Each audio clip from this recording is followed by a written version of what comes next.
Shalom saudara yang terkasih dalam nama Tuhan kita Yesus Kristus. Firman Tuhan hari ini berhenti sejenak untuk berdoa.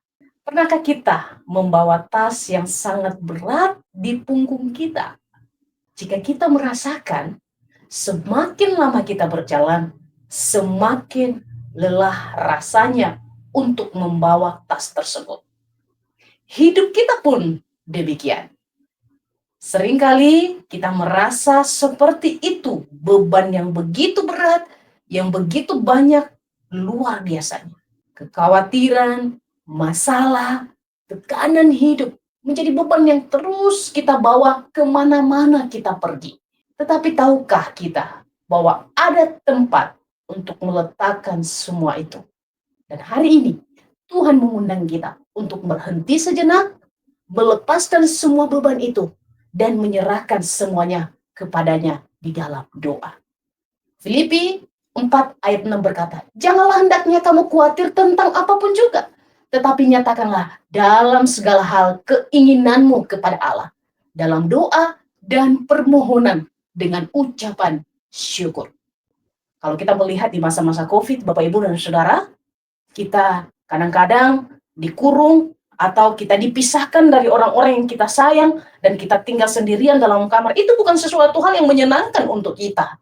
Kita tidak bisa keluar, kita tidak bisa menikmati indahnya dunia ini.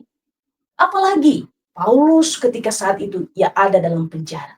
Tentu, mungkin dalam hatinya ada sedikit khawatir, tetapi hal menariknya, kekhawatiran dunia ini, ketakutan dalam dunia ini, kecemasan dalam dunia ini tidak menguasai dirinya, tapi justru mendorong jemaat Filipi untuk selalu berdoa kepada Tuhan. Di dalam kekhawatirannya mungkin ada, tetapi semua itu dia sampaikan kepada Tuhan melalui doa. Semua beban yang ada di pundaknya dia lepaskan dan dia sampaikan kepada Tuhan. Hari ini kita diajarkan, ketika hidup terasa begitu berat, jangan terus memikulnya sendirian. Kita tidak sanggup. Kita akan jatuh. Kita akan terasa begitu lelah, capek. Sehingga tidak sedikit kita kadang-kala kita mengeluh.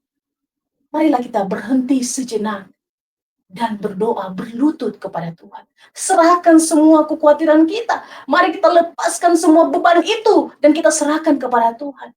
Karena doa menghubungkan kita dengan kekuatannya yang Tuhan berikan bagi kita melalui pertolongan, melalui penghiburan yang senantiasa Ia sampaikan melalui firman Tuhan atau bahkan melalui orang-orang yang ada di sekitar kita. Ingatlah, Tuhan kita lebih besar dari masalah kita. Saat kita mengatakan bahwa masalah saya sangat begitu besar, ingat sekali lagi, Tuhan kita jauh lebih besar dari masalah kita. Yesus sendiri memberi teladan dalam berdoa. Sebelum Ia menghadapi salib, Dia berdoa di Taman Getsemani, yang menyerahkan segala kekuatannya kepada Bapa. Tapi Yesus tidak takut kepada salib itu sendiri, tapi Dia takut jikalau Ia terpisah dari Bapanya yang di surga. Demikian juga dalam kehidupan kita. Jangan biarkan masalah memisahkan kita dari Tuhan. Tapi marilah kita takut kalau kita terpisah dari Bapa. Hidup kita ini tidak ada artinya jikalau kita jauh daripada Allah. Seberat apapun masalah kita, sebesar apapun kekhawatiran kita, ingatlah, itu tidak sebanding dengan masalah yang dihadapi Yesus di atas kayu salib. Masalah terbesar kita sebagai manusia yaitu dosa. Ia telah menyelesaikan lewat apa? Cambukan, lewat mahkota duri, bahkan lewat hinaan dia harus tanggung karena kita yang melakukan semua itu untuk saya dan saudara sekalian. Saya tidak mengatakan bahwa masalah Bapak Ibu saat ini terlalu remeh atau terlalu kecil. Saya tidak mengatakan demikian. Tapi saya mau mengatakan, jangan biarkan sekali lagi kekhawatiran terus membuat kita jatuh, putus asa, dan justru semakin jauh daripada Tuhan. Sebaliknya, marilah kita berhenti sejenak, lipat tangan kita, dan berbicaralah kepada Tuhan.